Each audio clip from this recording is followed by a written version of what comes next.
What up, Mr. Greenberg? How do you do, sir? I'm doing super. How are you all doing? We're great, man. Brother. We are great. Obviously, a lot going on in the world. I'm curious how much you are kind of paying attention to all things NFL free agency, tampering period, blah, blah, blah. I'm focused on it second most after March Madness. Get my March Madness covers together. But would I come on this show and not be up on the NFL comings and goings? Absolutely not. I don't think you would, honestly, and I appreciate that. So what's been the best move to you so far? It can be league-wide. I think the Tunsil trade for Washington was really strong. I think they get one of the most valuable left tackles in football. Certainly goes a long way in protecting Jaden Daniels. So I think that was really good. I think the Geno Smith signing I'm probably a little bit higher on that than most. I think that could be a decent fit. But I'm not being like a local guy here. I do think the Tunsil acquisition was one of the best that we've seen so far. What is it? Just because of him being that left tackle that could be there for some years, or?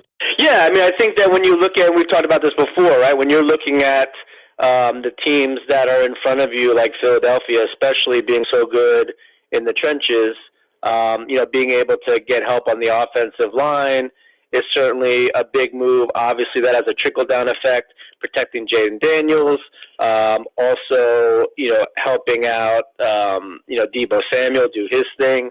A lot of his work is at or behind the line of scrimmage. Not a lot, but a large part of his work is at or behind the line of scrimmage. So being able to, get those type of set pieces moving. I think a protection up front is critical. I tend to agree with you, man. I think, I find it interesting, and I'm curious if you do. The Commanders' big moves have all been via trade, and I would say even going back to the Lattimore trade at the deadline. I'd say league-wide, there's less and less great players getting to free agency, and honestly, even less and less young up-and-coming players getting to free agency. Do you see, the importance of this stage of the offseason kind of changing?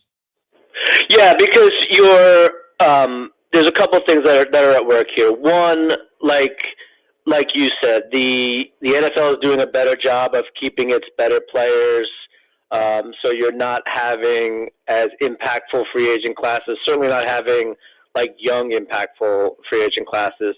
And also I think, the NFL as an organization collectively have figured out if you win in free agency, you're probably overpaying, right? Because you have to, more likely than not, you have to be the top bidder. So you're paying for services that you may not be able to get a return on in full. So I think the analytics have bared that out for a while. I think that you have to you have to be very strategic with what you're doing. And then the third thing is I get the sense from talking to people that this year's draft is not as strong as years past. So using draft capital in a way that gets you a guy like Deebo or gets you a guy like Tunsil is beneficial because you're not going to be able to get the same caliber of player in the draft based on what you gave up. So I'm interested to see, what transpires going forward. I will say these two things can be true, right?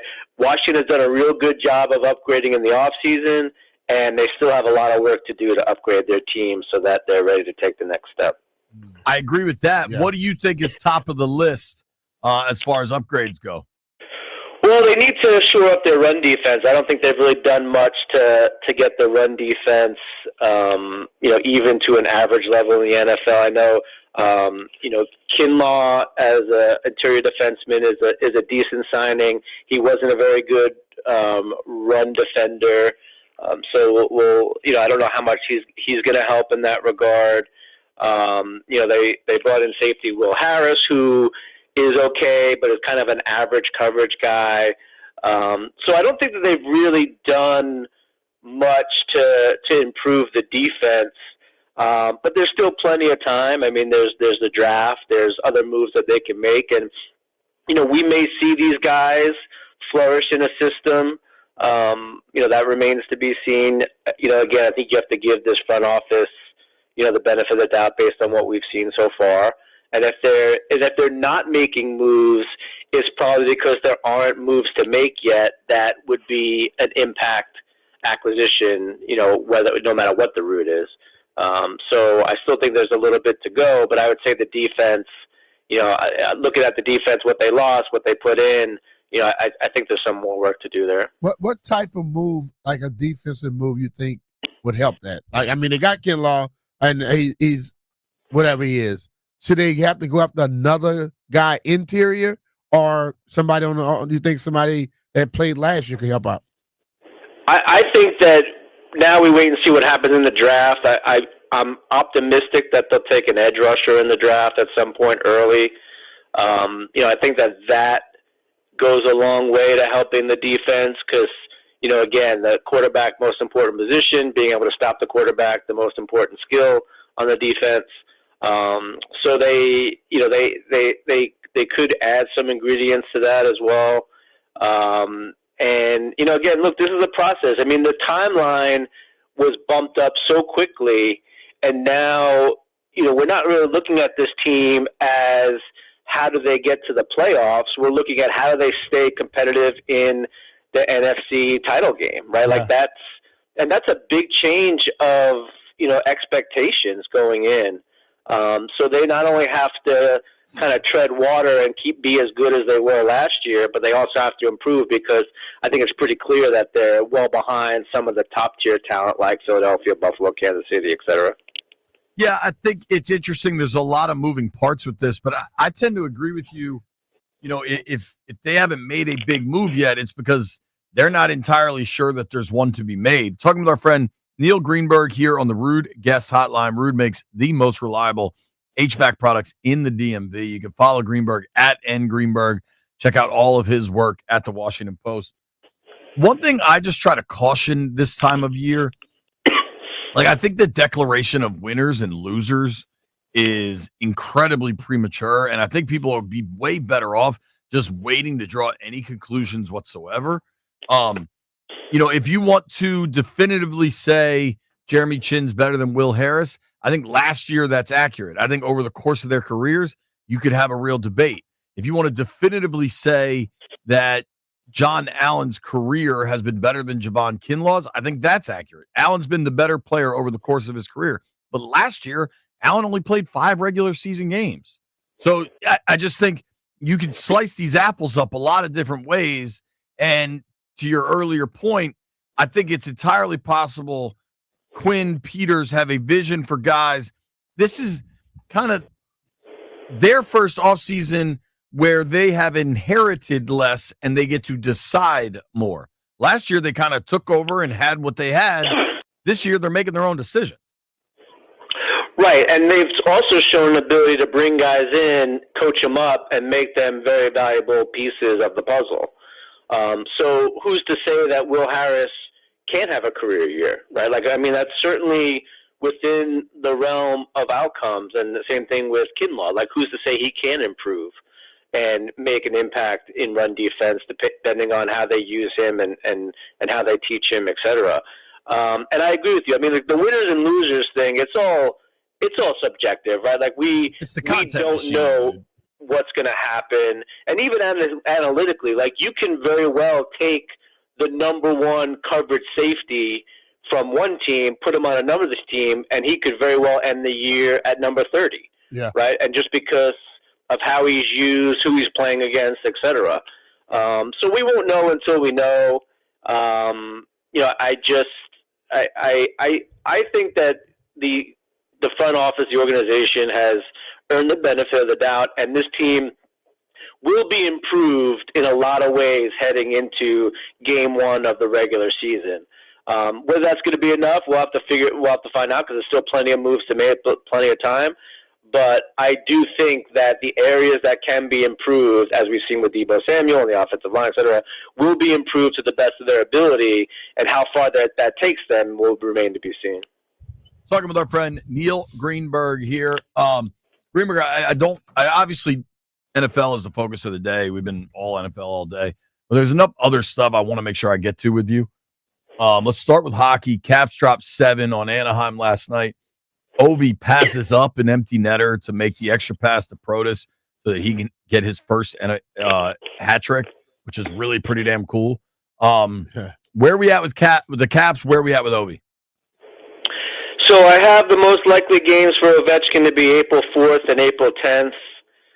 Those are both home games. And then also April 2nd at the Carolina Hurricanes. I still do think that March 30th and April 1st games against Buffalo and Boston, respectively, are also among the most likely for it to happen. I think it's great what Ovechkin did. I mean, there's a lot of knocks on him as a player, and a lot of people are saying he's padding his stats with the empty netters, which Gretzky did also. But he to pass up a goal at this point when you're so close, because your superstar youngster can get his first hat trick, I think, just says a lot of Ovechkin as a teammate, as a person, etc. This is just a great story for the Washington Capitals from the beginning of the year. I mean, they are a legit contender. They're fun to watch. They have a lot of neat stuff happening, and I do think Ovechkin breaks the record here. But he's the consummate teammate, and he has been for forever. And you want as many of him as possible, not because he's the greatest goal scorer, but because of everything else he does, on and off the ice. I mean, he is the quintessential player that you want in your franchise. Absolutely. And how are we feeling? I mean, we're so focused on Ovi right now that, like, I almost go back and remind myself of the standings, because they are just kicking everyone's ass at such a thorough pace. I mean, they had they lost 3 in a row and then had to kind of rally for some overtime wins. They have 94 points. They are 11 clear of the Panthers in the Eastern, and they're 12 clear of the Hurricanes in the division. Like, who are they going to play in the first round? They're tracking to be the Rangers? It might be, because that's usually what happens in the playoffs, right? No, dude. I mean, this is a really good team, and it's a team that isn't like the fun and gun team from the Bruce Boudreau era. It's not the grinded out team from the Hunter Oates era. I mean, this is just a good all around hockey team that can win in a bunch of different ways, and they have a lot of talent. And if a team wants to kind of focus on stopping Ovechkin, that's certainly fine. But you also got to stop Tom Wilson and Protas and McMichael and Strome, and you just have a lot of stuff that's happening in that lineup. And I think that's really the key. I mean, Ovechkin, amazing, right? Yeah. But he is still just a piece of the puzzle that skates, 17 minutes a night. Right. And it really, you got to tip your cap to the coaching staff, but also the players for, really stepping up and making this more than a one-trick pony team, right? I mean, this is a team that has depth and ability up and down the lineup, in net, behind the blue line, etc. This is a scary team, and it's going to be, it's going to be a scary matchup for anybody once the playoffs start. So you see them scoring 7 goals, you go, Ovi had to have at least 2. Right, that's the thing, right? Like, what would your bet be if someone told you the Caps score 7?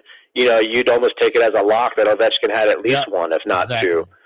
But the fact that they can do that and he's giving up goals, like literally giving up goals, tells you a lot.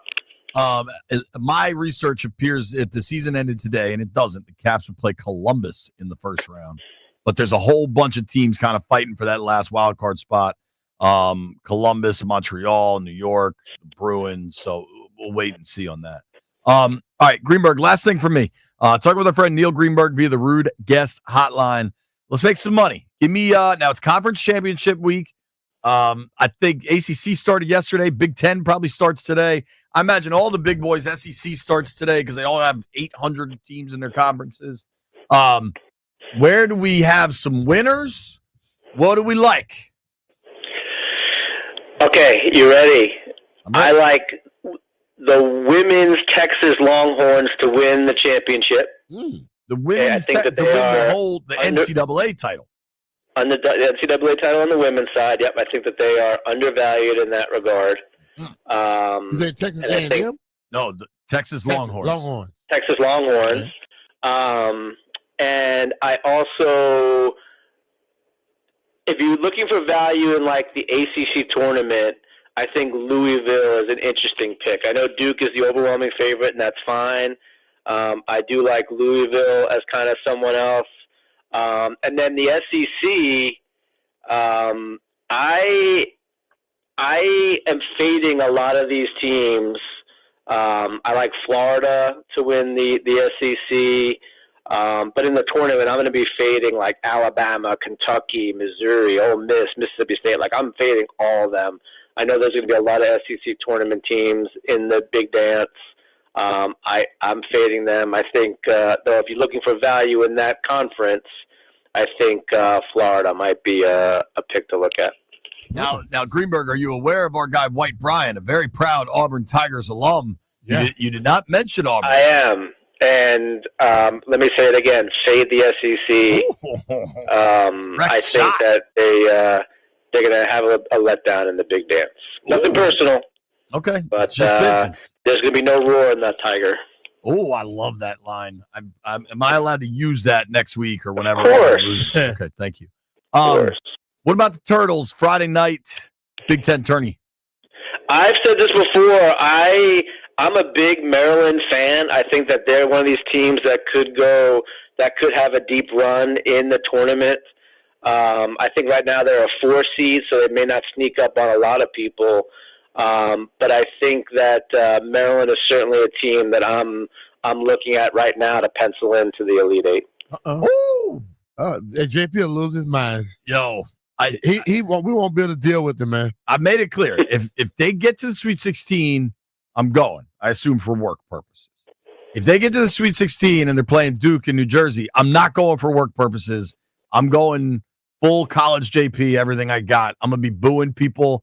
I'm going to be yelling bleep you at people. It's going to be everything I got, Greenberg. Well, I think I said this before. I like the Terps. I think they're sneaky good. They're going to go under the radar. Their guards are good. Yeah, I think Maryland could do some stuff in the tournament. Now, didn't you win your overall post predictions thing last year? Don't I remember that right?